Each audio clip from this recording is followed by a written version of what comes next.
एक कर्नाटक में नदी बहती है, उसका नाम है तुंगभद्रा। उस तुंगभद्रा नदी के किनारे एक छोटे से नगर में एक पंडित जी रहते थे। पंडित आत्मदेव शास्त्री, बड़े भारी प्रकांड पंडित। उनकी धर्म पत्नी का नाम था श्रीमती धुंधली देवी। पतिदेव जितने सीधे सच्चे सरल थे, पंडितानी उतनी ज्यादा खतरनाक थी। महाझगड़ालू, बिना झगड़ा के उसका भोजन ही नहीं हजम होता था। पर पंडित जी के कोई बच्चा नहीं हुआ। इसके लिए इतने ज्यादा दुखी हो गए कि घर छोड़ के मरने के लिए जंगल में भाग गए। अब सिर पकड़ के जंगल में बैठे हो रहे थे, हे भगवान, कहाँ मरूं, कैसे मरूं, क्या करूं। इतने में एक सन्यासी बाबा निकल पड़े तो रोते ब्राह्मण को देखकर दया आ गई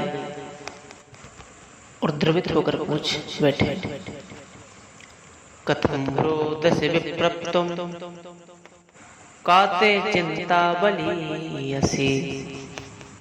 पंडित जी, आप ऐसे काय को रो रहे हो, ऐसी क्या बात हो गई। पंडित जी ने तो दौड़कर पैर पकड़ लिए और रोना चालू कर दिया। महाराज जी, मेरे पास सब कुछ है, लेकिन संतान के बिना सब बेकार है। मुझे बेटा दो, मेरा जीवन सफल हो जाएगा, मैं बड़ा सुखी हो जाऊंगा। बाबा जी ने मन में सोचा, राम राम। जंगल में रो रहा था तो मैंने सोचा, ठाकुर जी के लिए रो रहा होगा, मेरे प्रभु के लिए रो रहा होगा, जंगल में क्यों आएगा। ये जंगल में बेटा के लिए रोने बैठा। सुनो पंडित जी, मुंचा ज्ञानम प्रजारूपम बलिष्ठा कर्मणो गति विवेकम तो समासाद्य त्यज संसार वासनम। ये संसार की वासना मन से निकालो। कहाँ बेटा बेटी के चक्कर में पड़ते हो। जिंदगी में सुखी रहना चाहते हो तो संन्यासे सर्वथा सुखम। संन्यास का जीवन बड़ा सुख का होता है। संन्यास माने सर्वम एवं न्यासा, सब कुछ त्याग दो। कहना बहुत सरल है, त्यागना बहुत कठिन है। बुढ़ापे में तृष्णा और जोरदार हो जाती है।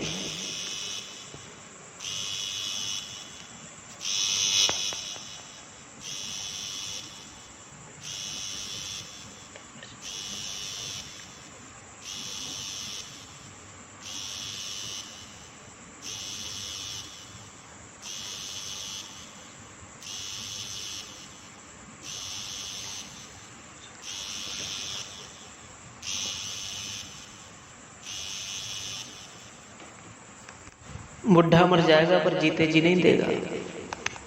परिणाम क्या होगा। जहां गाड़ के रख दिया है बताया किसी को नहीं, इतने में प्राणों निकल गए। अब ना तो बोलते बने, आवाज बंद। अरे राम राम, वो तो गड़ा का गड़ा ही धरा रह जाएगा। बच्चों को तो बता ही दो। चिल्ला की कोशिश कर रहा है, आवाज निकल नहीं रही, इशारा कर रहा है और उसी को याद करते करते मर गया। चित्त धन में पड़ा रहा। मरने के बाद वही नाग बन के बैठ गया। जिंदगी में उसका उपयोग नहीं किया धन का, मरने के बाद नाग बन के और बैठना पड़ा उसकी रखवाली करने के लिए। इसलिए जहां धन होगा ना, वहीं ये सांप बिच्छू बहुत मिलते हैं। क्योंकि जिसके होते हैं वही वहां फन फैला के बैठे रहते हैं। क्या मतलब, किस काम का है वो धन।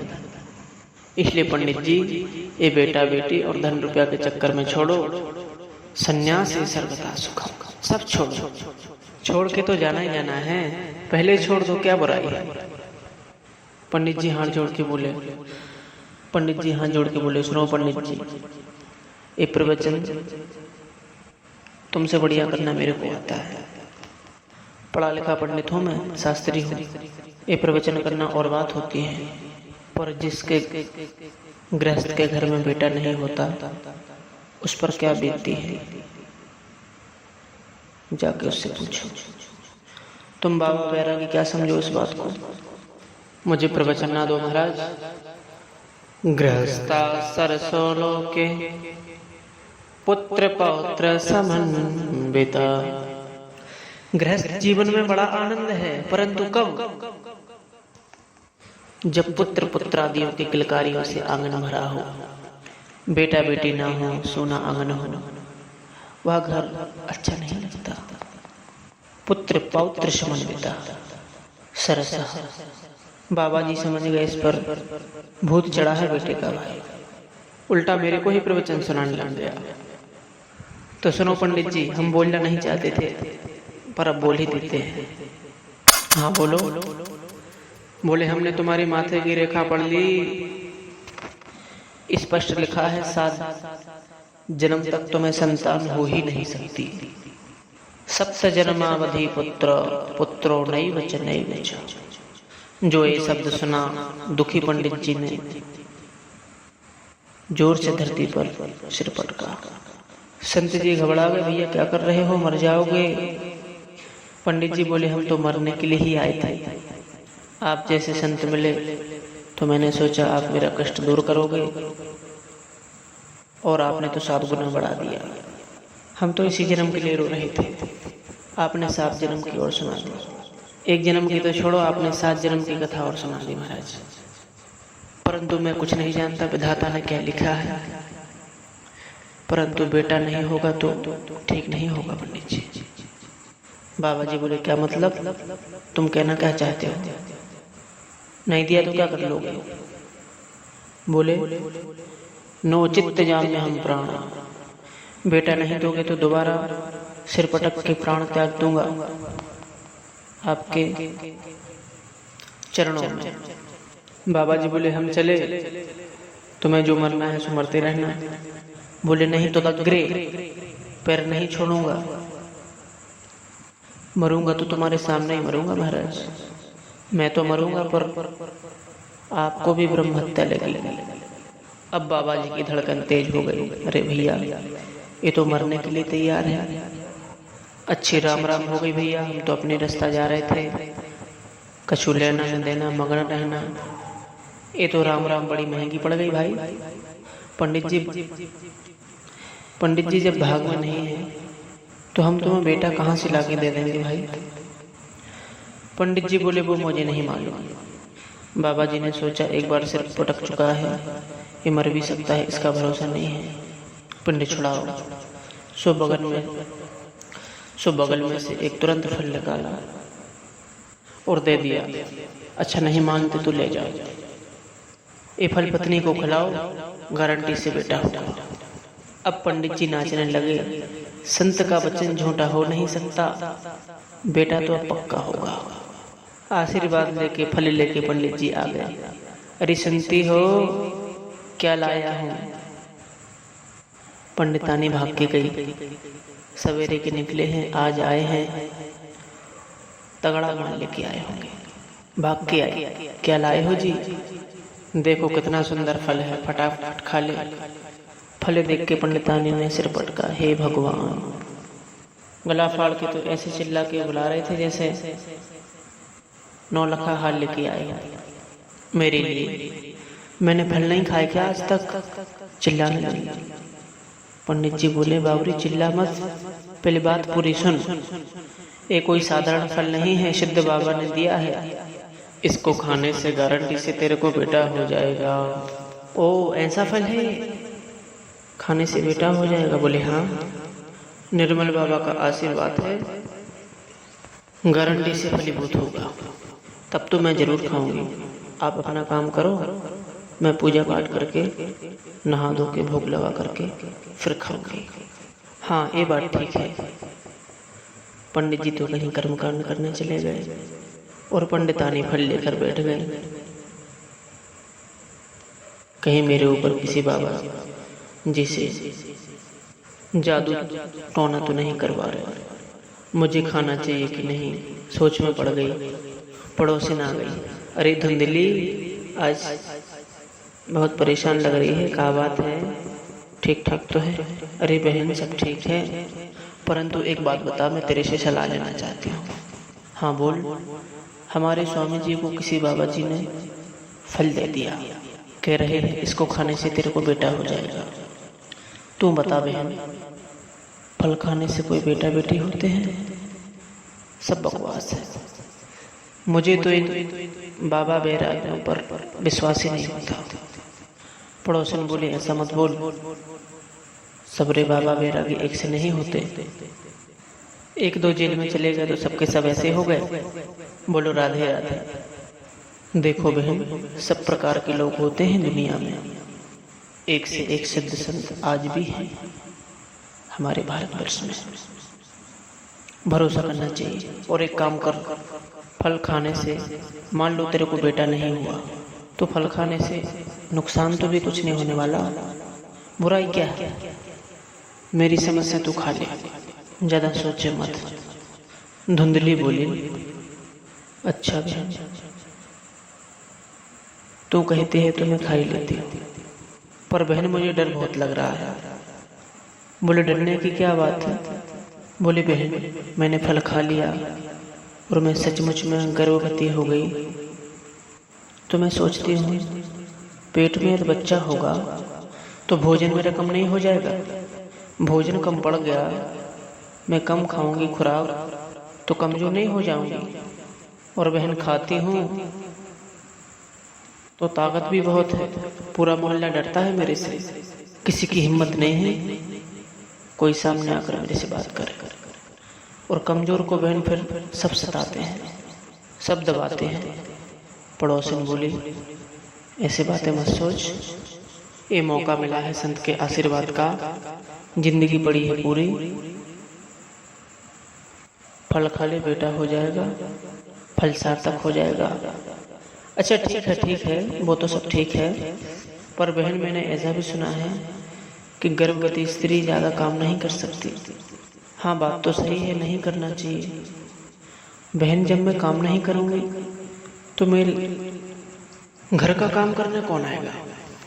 कैसे काम चलेगा घर का? तर्क करने लगी।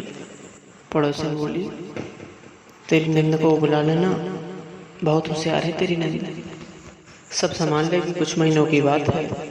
जब वो बुआ बन जाए, माने तेरे बेटा हो जाए, तो कुछ दे दाकर विदा कर देना। धुंधली बोली बहन, ननद का नाम मत लेना, वो वहाँ चुट्टी है। तुझे पता नहीं है बहन, जितनी बार आती है उतनी बार घर में कुछ न कुछ सफाई करके जाती है। तगड़ा हाथ मारती है, मेरा मुंह मत खुलवाओ, दिल पर पत्थर लेकर बैठी हूँ, उसकी तो शकल देखना नहीं चाहती हूँ मैं, पर कह दूंगी तो अभी सास बहू में झगड़ा संग्राम चालू हो जाएगा। अच्छा ठीक है, कुछ मत बोल, तू नौकर रख लेना, वही काम निपटा लेगा, पर फल तो खा ले। हाँ ये ठीक है। पर बहन मैंने एक बात और सुनी है, पर मैंने ऐसा सुना है सुखदेव जी महाराज 12 साल तक रहे थे मैया के पेट में, क्या ये सही बात हो सकती है? पड़ोसी ने बोली मैंने तो सुनी, तो मैंने भी कथा में है, सही होगी। धुंधली बोली हे भगवान, तब मेरा बेटा भी 2-4 साल रह सकता है। भाई जब सुखदेव जी रहे थे तो ऐसा नहीं हो सकता, मेरा बेटा भी बहुत दिन रह गया, ऐसा कुछ हो गया तो मैं तो जीते जी मर लूंगी। सुखवत निस्वेद गर्भम मरणम दधामे भवेत्, सनकादि कहते हैं। एवं कुतर्क योगेन तत्फलम नैव भक्षितम्, इतने फालतू कुतर्क किए इसने के अंत में इसने फल को नहीं खाया।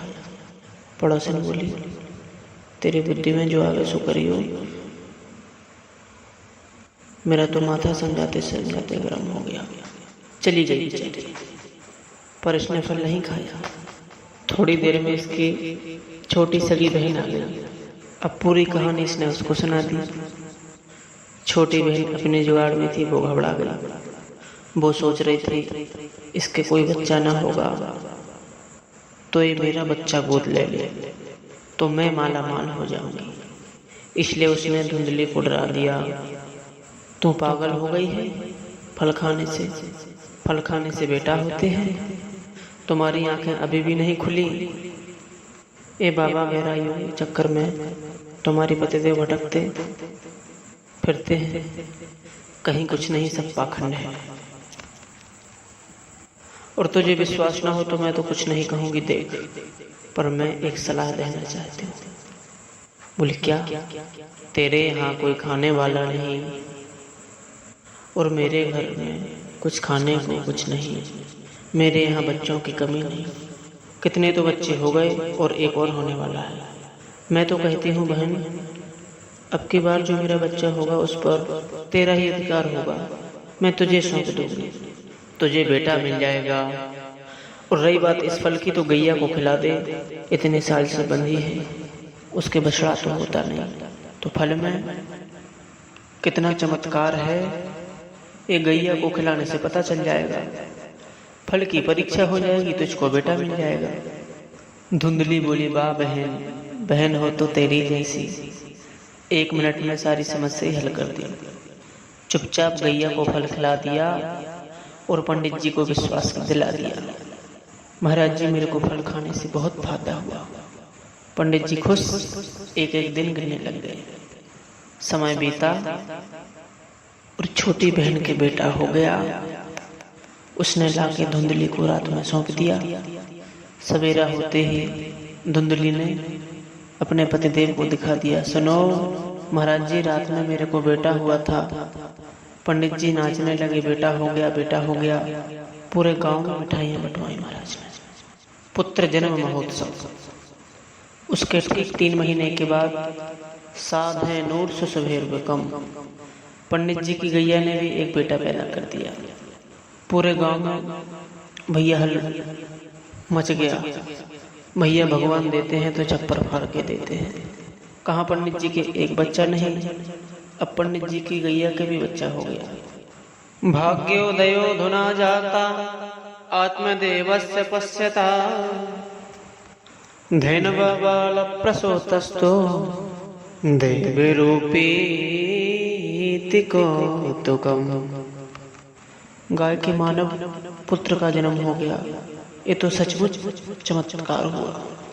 पंडित जी का आनंद तो दोगुना हो गया। एक की जगह 2 बेटा मिल गए। भाई संत का आशीर्वाद है। समय बीता, बच्चे बड़े हुए, नामकरण किए। गाय के बेटे के कान गाय जैसे, इसलिए नाम रखा गौकर्ण। और अपने बेटे का नाम धुंधली खड़ी हो गई। सबके नाम तुम ही रखोगे? बच्चा मेरा है, पेट में मैंने धरा है, नाम भी मैं ही रखूंगी। अरे तू नाराज क्यों होती हो? बोल क्या नाम रखेगी? बोली, मेरा नाम धुंधली, मेरे बच्चे का नाम धुंधकारी होना चाहिए। ठीक है देवी, जैसी तुम्हारी मर्जी। बच्चे बड़े हुए, दोनों ने नाम कमाया। एक हुआ विख्यात और दूसरा हुआ कुख्यात। गौकर्ण पंडितो ज्ञानी धुंधकारी महाखलः। गौकर्ण जी महान पंडित हुए। पंडित किसे कहते हैं? सत असत विवेकिनी बुद्धि पंडा। सा अस संजाता सा पंडिता। जिसकी बुद्धि में सत और असत करने की सामर्थ्य है, सामर्थ्य हो, सत असत का विवेचन कर सके, उसे पंडा बुद्धि कहते हैं। और पंडा बुद्धि जिसके पास हो उसे पंडित कहते हैं। तो ऐसे महान विवेकशील विद्वान गौकर्ण जी महाराज थे। और धुंधकारी महाखलः। धुंधकारी नंबर 1 का खल। खल में 2 ही अक्षर है, खा उल्ला, माने जिसके 2 ही काम हो, खाना और लड़ना। खूब खाता है और गड़बड़ पड़ जाए तो खूब लड़ता है। उसी का नाम है खल। खावे और लड़े, बल्कि जिसका खावे उसी से लड़े, ऐसे खल होते हैं। हफ्ता वसूली करते ना, इतना रुपया दे जाओ सेठ जी। अब धमकी आई है तो सेठ जी को देना पड़ रहा है, तो ले भी रहा है, खा भी रहा है और धमकी भी दे रहा है।